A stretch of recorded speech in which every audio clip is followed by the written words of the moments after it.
In the late 1970s, millions of people were dancing to songs by Rufus and Chaka Khan. The voice was unforgettable. The hooks were powerful. The productions were polished. But underneath those records was a bass player helping hold everything together. Not with flashy solos, not with technical exhibitions, but with a groove so dependable that producers, singers, and fellow musicians kept calling him back.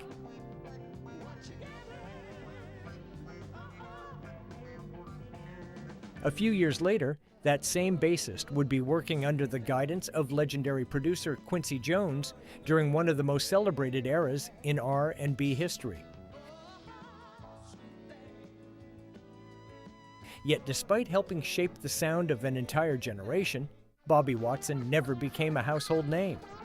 So how did one bassist become such an important figure in funk and R&B while remaining largely unknown outside musician circles? To answer that, we need to go back to Los Angeles during a remarkable period in American music. Before we continue, subscribe now, like this video, comment, and share.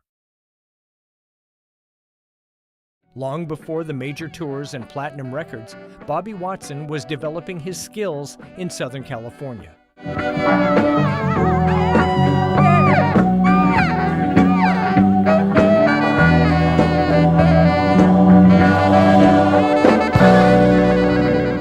Los Angeles in the late 1960s and early 1970s was becoming one of the most competitive music cities in the world. Studio work was abundant. Live bands were everywhere, and musicians quickly learned that talent alone wasn't enough. Reliability, timing, and professionalism mattered just as much. Watson built a reputation for exactly those qualities. He was a bassist who understood how to support a song rather than dominate it. That approach would soon place him in the middle of a group preparing to take a major step forward. That group was Rufus, and Rufus was about to change his life.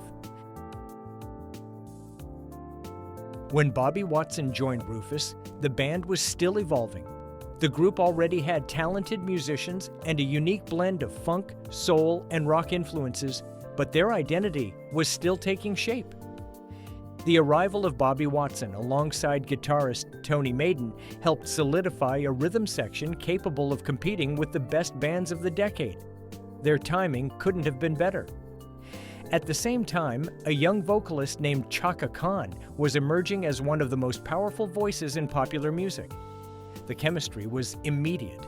Suddenly, Rufus had everything a great band needed: a world-class singer, strong songwriters, and a rhythm section that could make almost any groove feel effortless. The breakthrough soon followed. In 1974, Rufus released Rags to Rufus. The album contained a song written by Stevie Wonder. That song was Tell Me Something Good. It became a massive hit. The record earned a Grammy Award and transformed Rufus from a promising act into a major force in American music. For Bobby Watson, the success brought something equally important: visibility within the music industry. Producers and artists began paying attention to the band's rhythm section. Listening today, it's easy to hear why. Watson's bass playing wasn't crowded with unnecessary notes. Instead, he focused on pocket, feel, and movement. Every line served the song. That philosophy became one of the defining characteristics of Rufus records throughout the decade. And there would be many more to come. As Rufus continued releasing successful albums, Chaka Khan's star grew larger each year.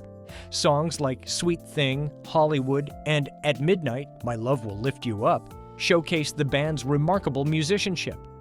While Chaka naturally attracted most of the attention, the group behind her was creating some of the finest funk and R&B arrangements of the era. Bobby Watson played a central role in that sound. He knew when to push, when to stay back, and how to lock in perfectly with the drums, first with Andre Fisher, and later with master drummer John J.R. Robinson. Together, Watson and Robinson formed one of the most influential rhythm sections in funk history, creating a rock-solid foundation that became the band's signature. As the records became more sophisticated, Watson's reputation inside the industry continued to grow. One of the highest compliments a musician can receive is being trusted by the industry's top producers. By the late 1970s, Bobby Watson's precision caught the attention of the absolute best in the business. When legendary producer Quincy Jones stepped in to produce Rufus's 1979 album, Master Jam, Watson was right at the center of the operation. Working under Quincy Jones required ultimate discipline. Jones was known for demanding perfection. Every player had to serve the music. Every note mattered. Watson's ability to thrive in that high-pressure environment cemented his standing among elite session musicians. He wasn't just a band member anymore. He was a master of the studio environment. And yet his career was still evolving. Because Watson wasn't interested only in playing. He was also becoming a songwriter. Many musicians spend their entire careers focusing strictly on performance. Bobby Watson expanded his creative role. Throughout the late 1970s and 1980s, he became increasingly involved in songwriting, arranging, and production, contributing tracks to Rufus albums and beyond. His deep understanding of groove naturally translated into composition. After all, great bass players often think about the entire structure of a song. They hear rhythm, melody, and arrangement simultaneously. Watson's contributions behind the scenes became another important part of his legacy. The industry increasingly viewed him as more than a bassist. He had become a complete, well-rounded musician. As the music industry evolved through the 1980s and 1990s, Bobby Watson continued to adapt.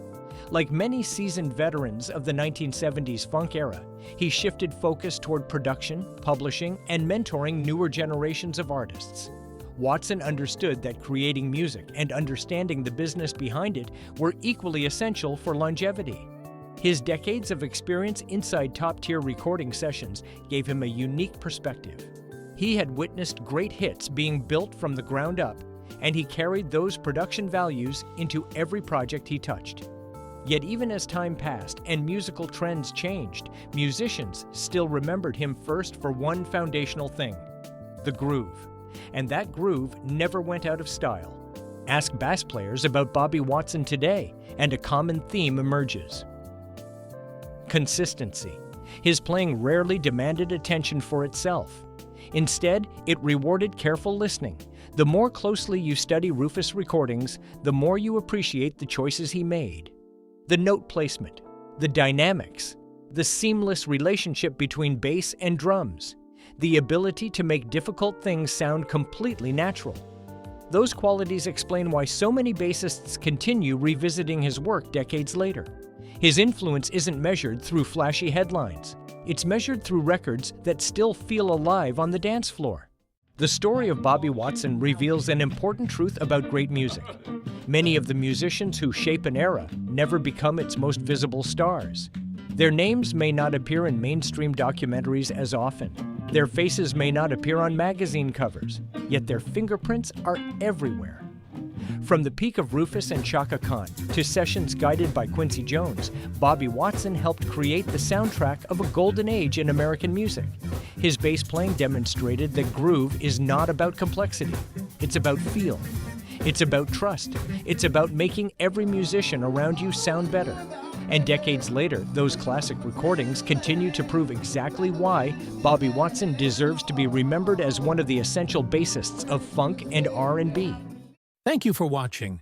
Don't forget to subscribe, like, and share. See you in the next video.